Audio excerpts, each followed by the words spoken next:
फाल्गुन मास शुक्ल पक्ष की आमल की एकादशी का महात्म सुनिए। युधिष्ठिर ने कहा, श्री कृष्ण, मैंने विजया एकादशी का महात्म, जो महान फल देने वाला है, सुन लिया।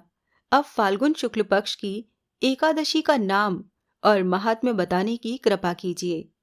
भगवान श्री कृष्ण बोले, महाभाग धर्मनंदन, सुनो, तुम्हें इस समय वो प्रसंग सुनाता हूं जिसे राजा मानधाता के पूछने पर महात्मा वशिष्ठ ने कहा था।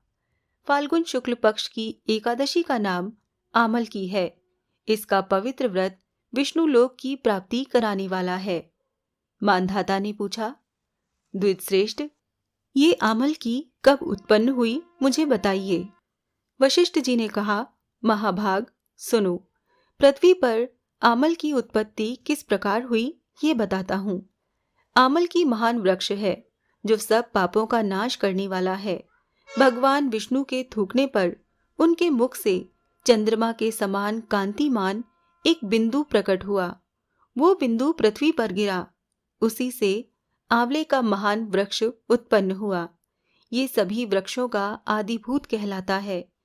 इसी समय समस्त प्रजा की सृष्टि करने के लिए भगवान ने ब्रह्मा जी को उत्पन्न किया। उन्हीं से इन प्रजाओं की सृष्टि हुई। देवता, दानव, गंधर्व, यक्ष, राक्षस, नाग तथा निर्मल अंतःकरण वाले महर्षियों को ब्रह्मा जी ने जन्म दिया। उनमें से देवता और ऋषि उस स्थान पर आए जहां विष्णु प्रिया आमलकी का वृक्ष था। महाभाग, उसे देखकर देवताओं को बड़ा विस्मय हुआ। वो एक दूसरे पर दृष्टिपात करते हुए उत्कंठापूर्वक उस वृक्ष की ओर देखने लगे और खड़े खड़े सोचने लगे कि पाकर आदि वृक्ष तो पूर्व कल्प की ही भांति है, जो सब के सब हमारे परिचित हैं, किंतु इस वृक्ष को हम नहीं जानते। उन्हें इस प्रकार चिंता करते देखकर आकाशवाणी हुई, महर्षियों, ये सर्वश्रेष्ठ आमलकी का वृक्ष है, जो विष्णु को प्रिय है। इसके स्मरण मात्र से गोदान का फल मिलता है। स्पर्श करने से इससे दूना और फल भक्षण करने से तिगुना पुण्य प्राप्त होता है। इसीलिए सदा प्रयत्न पूर्वक आमलकी का सेवन करना चाहिए। ये सब पापों को हरने वाला वैष्णव वृक्ष बताया गया है। इसके मूल में विष्णु, उसके ऊपर ब्रह्मा, इस कंद में परमेश्वर भगवान रुद्र, शाखाओं में मुनि, टहनियों में देवता, पत्तों में वसु, फूलों में मरुदगण तथा फलों में समस्त प्रजापति वास करते हैं। आमल की सर्वदेवमयी बताई गई है। अतः विष्णु भक्त पुरुषों के लिए ये परम पूज्य है। ऋषि बोले, अव्यक्त स्वरूप से बोलने वाले महापुरुष, हम लोग आपको क्या समझें? आप कौन हैं? देवता हैं या कोई और? हमें ठीक ठीक बताइए। आकाशवाणी हुई, जो संपूर्ण भूतों के कर्ता और समस्त भुवनों के स्रष्टा हैं, जिन्हें विद्वान पुरुष भी कठिनाई से देख पाते हैं, वही सनातन विष्णु मैं हूं। देवादिदेव भगवान विष्णु का कथन सुनकर उन ब्रह्म कुमार महर्षियों के नेत्र आश्चर्य से चकित हो उठे। उन्हें बड़ा विस्मय हुआ।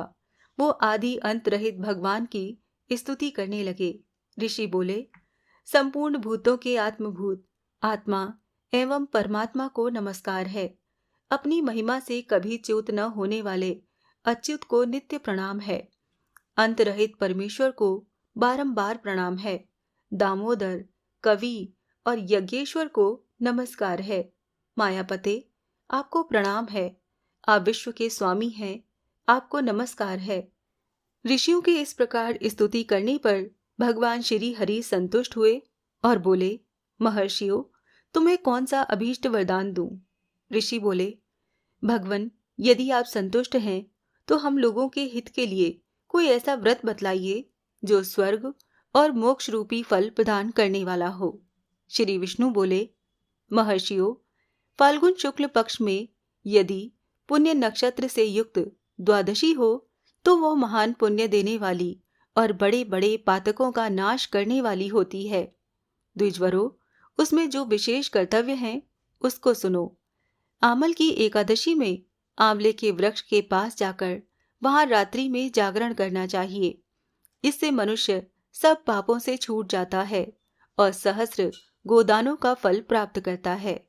विप्रगण, ये व्रतों में उत्तम व्रत है जिसे मैंने तुम लोगों को बताया है। ऋषि बोले, भगवन, इस व्रत की विधि बतलाइए, ये कैसे पूर्ण होता है? इसके देवता, नमस्कार और मंत्र कौन से बताए गए हैं? उस समय स्नान और दान कैसे किया जाता है? पूजन की कौन सी विधि है तथा उसके लिए मंत्र क्या है? इन सब बातों का यथार्थ रूप से वर्णन कीजिए। भगवान विष्णु ने कहा, द्विजवरो, इस व्रत की जो उत्तम विधि है उसका श्रवण करो। एकादशी को प्रातःकाल दंत धावन करके ये संकल्प करें, हे पुंडरीकाक्ष, हे अच्युत, मैं एकादशी को निराहार रहकर दूसरे दिन भोजन करूंगा, आप मुझे शरण में रखें। ऐसा नियम लेने के बाद पतित, चोर, पाखंडी, दुराचारी, मर्यादा भंग करने वाले तथा गुरु पत्नीगामी मनुष्यों से वार्तालाप न करें। अपने मन को वश में रखते हुए नदी में, पोखरे में, कुएं पर अथवा घर में ही स्नान करें। स्नान के पहले शरीर में मिट्टी लगाएं। मृत्तिका लगाने का मंत्र है, अश्वक्रांते रथ क्रांते विष्णु क्रांते वसुंधरे मृत्तिके हर में पापम जन्म कोट्या समर्जितम। अर्थात, वसुंधरे, तुम्हारे ऊपर अश्व और रथ चला करते हैं तथा वामन अवतार के समय भगवान विष्णु ने भी तुम्हें अपने पैरों से नापा था। मृत्तिके, मैंने करोड़ों जन्मों में जो पाप किए हैं, मेरे उन सब पापों को हर लो। स्नान करते समय मन में कहें, जल की अधिष्ठात्री देवी, माता, तुम संपूर्ण भूतों के लिए जीवन हो, वही जीवन जो स्वेदज और उविदज जाति के जीवों का भी रक्षक है। तुम रसों की स्वामिनी हो, तुम्हें नमस्कार है। आज मैं संपूर्ण तीर्थों, कुंडों, झरनों, नदियों और देव संबंधी सरोवरों में स्नान कर चुका। मेरा ये स्नान उक्त सभी स्नानों का फल देने वाला हो। विद्वान पुरुष को चाहिए कि वो परशुराम जी की सोने की प्रतिमा बनवाए। प्रतिमा अपनी शक्ति और धन के अनुसार 1 या आधे माशे सुवर्ण की होनी चाहिए। स्नान के पश्चात घर आकर पूजा और हवन करे। इसके बाद सब प्रकार की सामग्री लेकर आंवले के वृक्ष के पास जाए। वहां वृक्ष के चारों ओर की जमीन झाड़ बुहार लीप पोत कर शुद्ध करे। शुद्ध की हुई भूमि में मंत्र पाठ पूर्वक जल से भरे हुए नवीन कलश की स्थापना करे। कलश में पंचरत्न और दिव्य गंध आदि छोड़ दे। श्वेत चंदन से उसको चर्चित करे। कंठ में फूल की माला पहनाए। सब प्रकार के धूप की सुगंध फैलाए। जलते हुए दीपकों की श्रेणी सजा कर रखे। तात्पर्य ये है कि सब ओर से सुंदर एवं मनोहर दृश्य उपस्थित करे। पूजा के लिए नवीन छाता, जूता और वस्त्र भी मंगा कर रखे। कलश के ऊपर एक पात्र रखकर उसे दिव्य खीलों से भर दे। फिर उसके ऊपर सुवर्ण में परशुराम जी की स्थापना करे।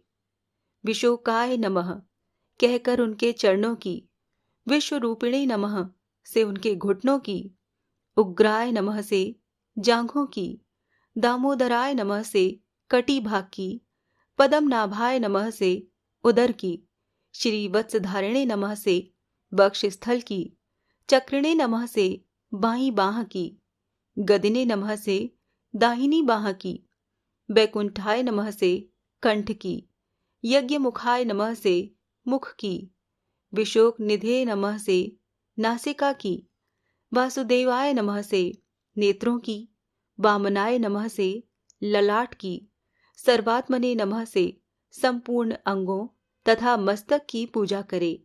ये ही पूजा के मंत्र हैं।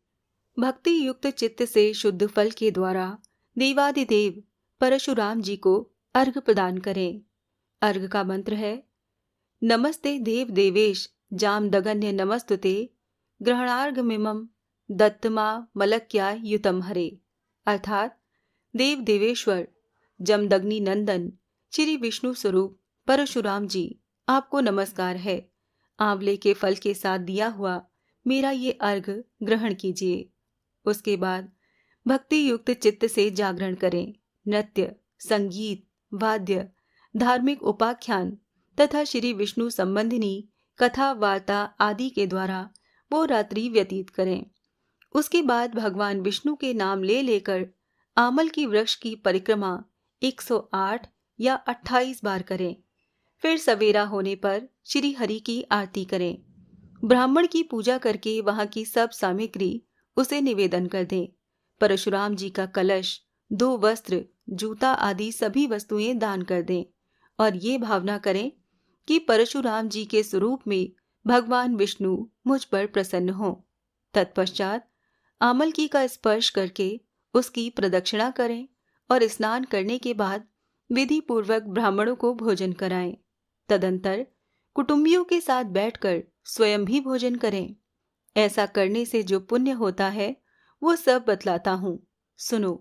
संपूर्ण तीर्थों के सेवन से जो पुण्य प्राप्त होता है तथा सब प्रकार के दान देने से जो फल मिलता है वो सब उपर्युक्त विधि के पालन से सुलभ होता है।